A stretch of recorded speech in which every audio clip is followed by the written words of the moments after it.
அதிமுகவுடைய பொதுச் செயலாளர் இபிஎஸ் அவர்கள் அழைப்பு விடுக்கிறார். தமிழக வெற்றி கழகத்துக்கும் அழைப்பு விடுத்திருக்கிறார். ஆனா அத அவங்க மறுத்துடுறாங்க. இல்ல விஜய் தலைமையில தான் நாங்க கூட்டணி அமைப்போம்னு அருண்ராஜ் அவர்கள் சொல்லிடுறாரு. இன்னொரு பக்கம் சீமான் அவர்களுக்கும் அழைப்பு விடுக்கிறார். அப்ப எந்த மாதிரியான ஒரு கூட்டணியை உருவாக்கணும்னு இபிஎஸ் நினைக்கிறாரு? இதுல எப்படி அமையும்? இபிஎஸ் எந்த அழைப்பு விடுத்தாலும் அதனால பயனே இல்லைங்க. சிம்பிள் ரீசன் என்னன்னா, ஒவ்வொரு பொலிட்டிக்கல் பார்ட்டிக்கும் ஒரு எதிர்கால திட்டம் இருக்கு. சீமானுக்கு போன தடவை என்ன திட்டம்னா தேர்தல் ஆணையத்தோட அங்கீகாரம் வாங்குறது. விஜய்க்கு இந்த முறை என்ன திட்டம்னா வரவிருக்கிற தேர்தலில் கணிசமான வெற்றியை பெற்று தேர்தல் ஆணையத்தோட அங்கீகாரம் வாங்குறது. அப்போ ஒரு 10% ஓட்டுக்கு எய்ம் பண்ணணும். சீமான் 8% வாங்கி தேர்தல் ஆணைய அங்கீகாரம் வாங்கியாச்சு. 8ல இருந்து அவர் இம்ப்ரூவ் பண்ணணும்னு தான் நினைப்பாரு இல்லையா? அப்ப 8ல இருந்து 10, 15 ஏதோ ஒரு நம்பர் அவர் டார்கெட் வச்சு ஒர்க் பண்ணுவாரு. அதுக்கு எவ்வளவு ஓட்டு வேணும்னு யோசிச்சு பாருங்க. ஆவரேஜா 5 கோடி ஓட்டு போல் ஆகுதுன்னு வச்சா 50 லட்சம் ஓட்டு வாங்கினாதான் 10%. 50 lakhs, அரை கோடி ஓட்டு வாங்கணும்.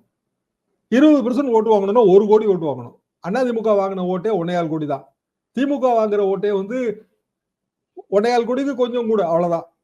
2 கட்சியும் சேர்ந்து ஒரு 2.5 கோடி ஓட்டு வாங்குறாங்க. 2.5 இருந்து 2.25 கோடின்னு வச்சுக்கலாம்.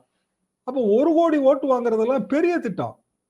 சும்மா அப்படியே விஜயோ இல்ல சீமானோ போனா மட்டும் ஜனங்கள்லாம் ஓட்டு போடுவாங்கன்னு சொல்றது அது சாத்தியம் இல்லைங்க.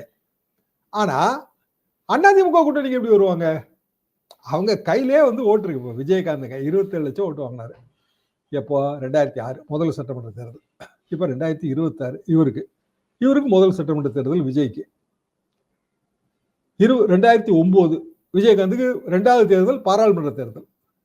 விஜய்க்கும் 2வது தேர்தல் பாராளுமன்ற தேர்தல். ஒரே கம்பேரிசன் தான். அப்ப 27 லட்சம் வாங்கின விஜயகாந்த் அடுத்த தேர்தலில் 32 லட்சம் 33 லட்சம் ஓட்டு வாங்குறாரு. அப்ப வாக்காளர் எண்ணிக்கை இன்றைய விட பாதி தான். இப்ப டபுள் ஆயிடுச்சு. அப்போ விஜயகாந்த் பெர்சன்டேஜை வாங்குறதுக்கு நீங்க விஜயகாந்த் மாதிரி டபுள் ஓட்டு வாங்கணும். அதாவது 27 லட்சம் ஓட்டு வாங்குற இடத்துல 54 லட்சம் வாங்கணும். அப்பதான் பெர்சன்டேஜ் மெயின்டைன் ஆகும். அதிமுக கூட்டணியில் சேர்ந்து அவங்க கொடுக்குற 20 சீட்டோ 40 சீட்லயோ நின்னா அது எப்படி சாத்தியம்? அப்போ அவர் தேர்தல் ஆணைய அங்கீகாரத்தை மறந்துட்டு வேலை பார்ப்பாரா அவரை? பிராக்டிகலா அவரோட பாலிடிக்ஸ் அவுட் ஆயிரும். வாய்ப்பு இல்ல. சீமானுக்கும் பாலிடிக்ஸ் அவுட் ஆயிரும். வாய்ப்பு இல்ல.